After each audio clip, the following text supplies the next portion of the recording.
Good morning and welcome back to CityLine. I'm giggling with our guests because they just revealed their mother and daughter. How wonderful is this? I kind of had an idea, but now it's confirmed. Please join me in welcoming from Our Sister's House, Kelly Robinson. You are the executive director of Our Sister's House. Yes. Thank you so much for being here, my dear.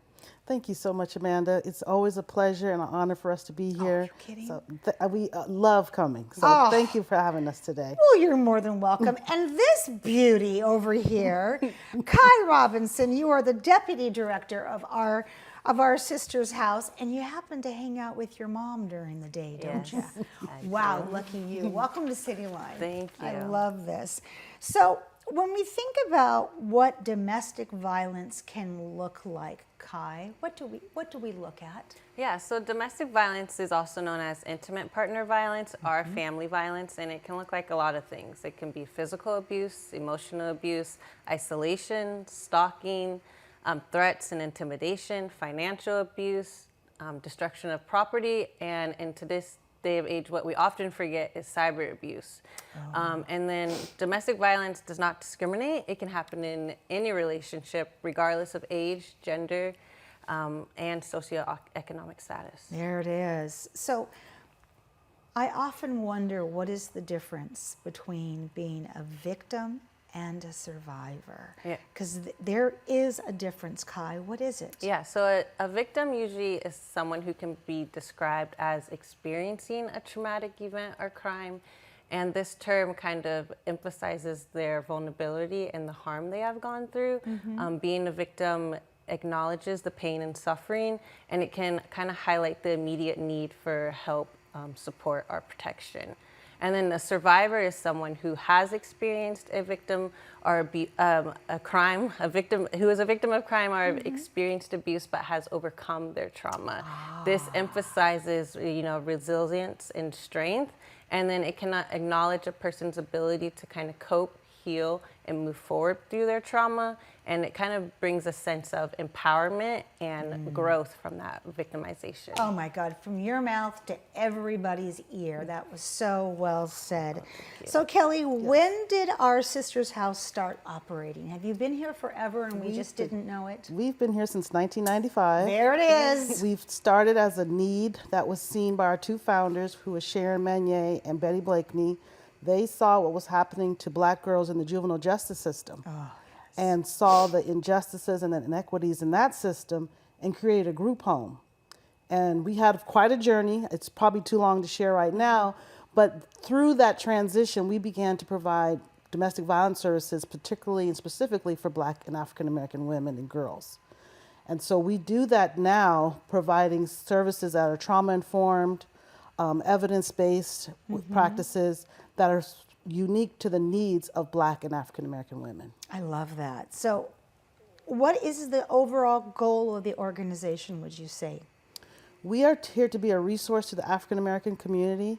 We want our community to know that we are here, we support them, we have resources, we have advocates and staff that look like them, who have similar lived experiences, who they can safely come to and not have to be, dealing with biases, stereotypes, accepted and met where they are in their situations. Absolutely. So, Kelly, why or how did you make the transition from servicing those girls to expanding your services to care for victims and survivors of domestic violence? Was it momentum? Obviously, you saw a need there. Yes. It was momentum, and because of what was happening with the group home, the state decided that they would rather keep the girls in the institutions. But it was when we were working with the girls, we noticed 90% of them had domestic violence either witnessed as children, they'd experienced themselves as teen dating violence victims. So we were like, there is another need in this community. And so that's when we began. I wrote a grant to the Office of Violence Against Women. We started a program to provide legal advocacy services to Black women and women of color in Pierce County. And it was a huge success. We served over 250 women in 2 years. Wow, now that's a grant. It was. That is impressive. Thank you. So, Kai, our sister's house prides itself in offering culturally specific services for clients. What does that mean and look like? I mean, help me understand from my white advantage what those services are.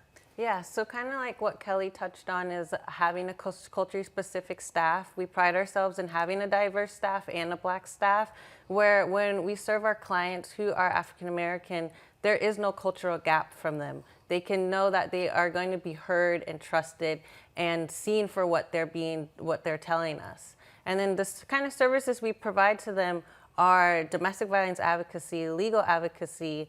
We do life coaching for our women and youth. And then we also have, Kelly, feel free to jump in. Then we also have... You can call her mom. Yeah. We also have we work closely with mental health therapists, so we can definitely refer to mental health therapists for our clients who are looking for mental health services.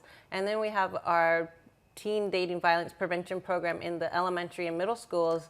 Wow. And then we have our media clubhouse program, which is a cultural specific service for our African American youth and families coping and living with our mental health struggles. My goodness.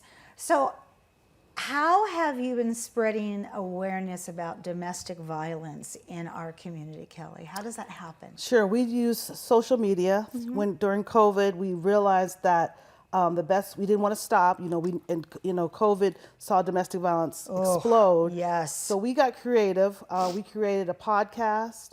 So we have a week. I know we're not in competition with your show. I love that. Yay for a podcast. Yes, we have a weekly podcast that talks about these issues. We bring on guests and experts and survivors, and we just kind of promoting awareness. We've connected with the Black churches. We do a lot. We have a very active Instagram and Facebook pages, which each week is always educating and promoting awareness. And so we just really felt like we had to get creative. We started a newsletter. So we're just trying to do a lot of community outreach in using those vehicles. And then we do, since COVID has kind of calmed down, we are back in the community doing outreach at any event we can get to, tabling events, always having cards and flyers and things. Absolutely. In common spaces. So question for both of you, when we think about working in domestic violence advocacy, and the word trauma is just boom, boom, there it is. Right. What are some of the challenges? And let's start with you first, Kai. What are some of the challenges that you experience? Yeah, so some of the challenges definitely for our staff is carrying that vicarious trauma from our clients and kind of helping, to prevent burnout and kind of, staff have their own lives and their own trauma that they're going through as well. So definitely preventing burnout. Another challenge is sometimes our advocates feel like they can't do everything and do enough for our clients. There's limited resources, limited funding, which has gotten better, but a big need that we all know right now is housing, and there's such limited housing for our survivors and victims who are leaving their domestic violence relationships. Wow, what would you add to that? I would add, we have finally amassed a great staff. And one of the challenges is being able to we want to keep them. Yes. So it's very important that funding get to the level of some of these, state and county and private sector jobs so we can pay our staff well, give them benefits and the things that they need so we can keep them and have that momentum because, now we're in a good rhythm. We've got a great team. We would hate to have to lose anybody because there's another job that's paying well. Yes. And because this is tough work, we want to be able to pay them well as well. Absolutely. So when you think about measuring success, Kai and Kelly, mom and daughter, what's a measurement for you, Kai? Is it that somebody feels safe and they break that cycle?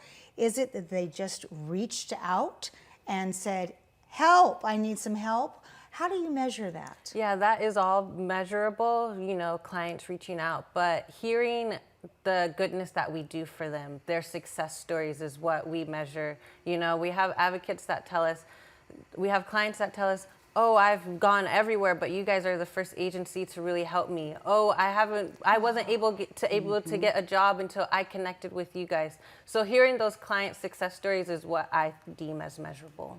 What do you deem as measurable? For me, it's things like this, being Yep. invited. CityLine is, well known throughout our community.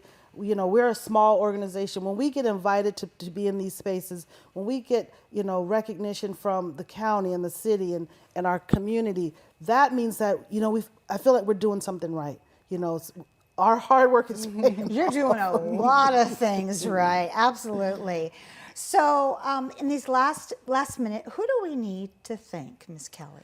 Oh boy, I want to thank, we have numerous community partners. I don't want to mention them all, so I don't want to forget anybody, but we have been wrapped around this community in a big way.